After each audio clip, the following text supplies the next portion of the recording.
നമസ്കാരം. നീണ്ട 28 വർഷം സർവാധികാരിയായി കഴിഞ്ഞൊരു ഭരണാധികാരിയായിരുന്നു പിണറായി വിജയൻ. 18 വർഷം പാർട്ടി സെക്രട്ടറി എന്ന നിലയിൽ മുഖ്യമന്ത്രിക്ക് തക്കതായ പവറിലായിരുന്നു പിണറായിയുടെ വാസം. അതിനുശേഷം 10 വർഷം മുഖ്യമന്ത്രി എന്ന നിലയിൽ സർവ്വധികാരങ്ങളും പിണറായിയുടെ കാൽ കീഴിലായിരുന്നു. കിടന്നുറങ്ങുമ്പോൾ അപശബ്ദം വല്ലതും കേട്ടോ എന്നറിയാൻ മുറിയുടെ പുറത്ത് പോലീസുകാരെ കാവൽ നിർത്തിയിരുന്നു. DGP അടക്കമുള്ളവർ എപ്പോഴും സല്യൂട്ട് കൊടുക്കുന്നത് സ്വീകരിച്ച് ആനന്ദമത്തനായാണ് പിണറായി ജീവിച്ചത്.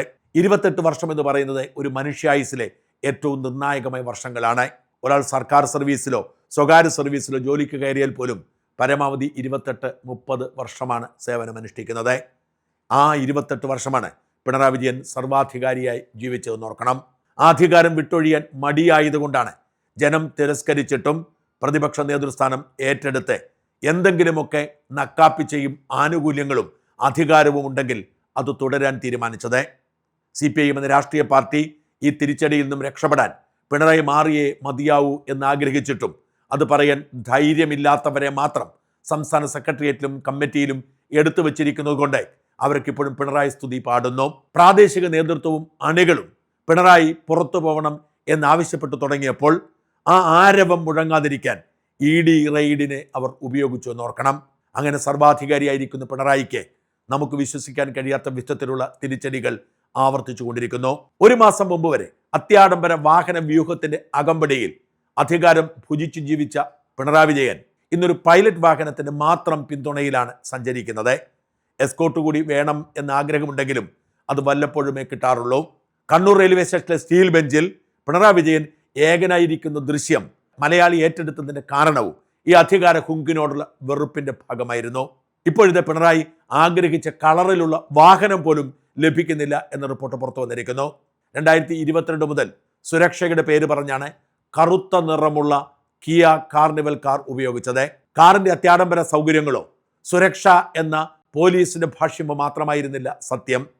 സുരക്ഷയുടെ പേര് പറഞ്ഞ് വാങ്ങിയത് ഒരു ജ്യോത്സ്യ വിധി പ്രകാരമായിരുന്നു എന്നാണ് സൂചന. കറുത്ത നിറമുള്ള കാറിൽ ഉപയോഗിക്കണമെന്ന് പിണറായിക്ക് വിശ്വസ്തനായ ഒരു ജ്യോത്സ്യൻ വിധിച്ചതോടെ അങ്ങനെ തെരഞ്ഞെടുക്കുകയായിരുന്നു. ഇന്ന് പ്രതിപക്ഷ നേതാവ് എന്ന നിലയിൽ പിണറായിക്ക് കൊടുക്കുന്നത് അന്ന് പിണറായിയുടെ ആഡംബര വാഹന വ്യൂഹ നിരയുടെ ഭാഗമായിരുന്ന ഒരു ഇന്നോവ ക്രിസ്റ്റോ കാർ മാത്രമാണ്.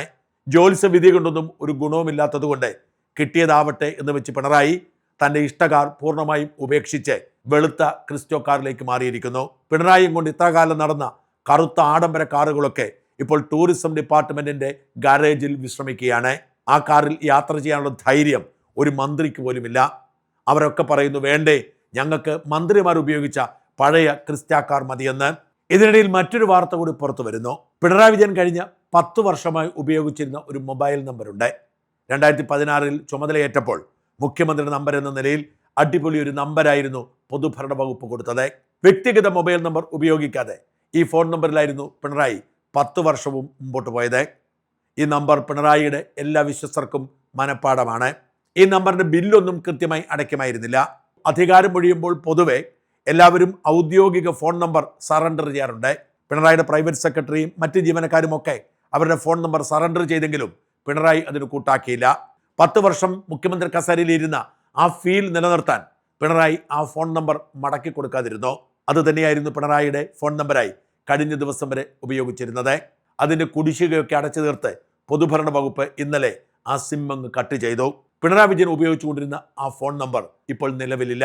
ആ നമ്പർ പുതിയ മുഖ്യമന്ത്രിക്കും ആവശ്യമില്ലാത്തതുകൊണ്ട് ഇതുവരെ രാജകീയ പദവി ഉണ്ടായിരുന്ന ആ നമ്പറും കൈവിട്ടു പോകുന്നു. തൻ്റെ കാറിന് 99-ാം നമ്പർ പ്ലേറ്റ് തരണം എന്നാവശ്യപ്പെട്ട് കത്ത് കൊടുത്തിട്ടുണ്ട് പ്രതിപക്ഷ നേതാവ് പിണറായി വിജയൻ. അക്കാര്യത്തിൽ തീരുമാനമായിട്ടില്ലെങ്കിലും VS അച്യുതാനന്ദനും ഉമ്മൻചാണ്ടിയും ഒക്കെ പ്രതിപക്ഷ നേതാവായിരുന്നപ്പോൾ ഉപയോഗിച്ചിരുന്ന ആ നമ്പർ കൊടുത്തേക്കാൻ തീരുമാനമായിട്ടുണ്ട്. നോക്കൂ വിജയന്റെ ഇപ്പോഴത്തെ അവസ്ഥ. വിജയന്റെ അതിവിശ്വസ്തനായി കരുതിയിരുന്ന അനിൽകുമാർ എന്ന ഗൺമാൻ കഴിഞ്ഞ 30 വർഷമായി വിജയന്റെ കൂടെ മാത്രമേ പണിയെടുത്തിട്ടുള്ളൂ. പാർട്ടി സെക്രട്ടറി ആയിരുന്നപ്പോൾ വിജയന്റെ ഗൺമാനായിരുന്നു അനിൽകുമാർ. മുഖ്യമന്ത്രിയുടെ വസതിയിൽ പോലീസ് റെയ്ഡിനെത്തിയപ്പോഴും സസ്പെൻഷനിലായ ഗൺമാൻ ഓടിയെത്തിയിരുന്നു. എന്നാൽ ഉടനടി അറസ്റ്റ് ഉണ്ടായേക്കും രക്ഷാപ്രവർത്തനത്തിന്റെ പേരിൽ എന്ന് തിരിച്ചറിഞ്ഞ് മൊബൈൽ ഫോണും സ്വിച്ച് ഓഫ് ആക്കി മുങ്ങിയിരിക്കുകയാണ് ഈ ഗൺമാൻ അടക്കം പ്രതി ചേർക്കപ്പെട്ട 5 പേരും. ഇതിനിടയിലാണ് പിണറായി ഭക്തരെ നിരാശപ്പെടുത്തുന്ന മറ്റൊരു ചെറിയ വാർത്ത കൂടി പുറത്തു വരുന്നത്.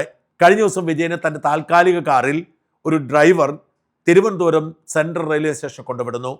അനൂപ് എന്നാണ് ഡ്രൈവറുടെ പേര്. അനൂപ് പിണറായി വിജയനാണല്ലോ വണ്ടിയിലിരിക്കുന്നത്. ലോകം മുഴുവൻ തലകുനിക്കുമല്ലോ എന്ന് കരുതി റെയിൽവേ സ്റ്റേഷന്റെ പോർട്ടിക്കോയിൽ കൊണ്ട് കാർ നിർത്തിയിട്ടു. പിണറായി സ്റ്റേഷനിലേക്ക് കയറിപ്പോയി.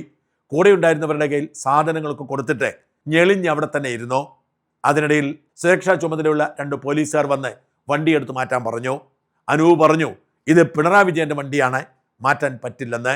അവർ കൊങ്ങായിക്ക് പിടിച്ച് തത്തീര് കൊടുത്തു എന്നാണ് റിപ്പോർട്ട്.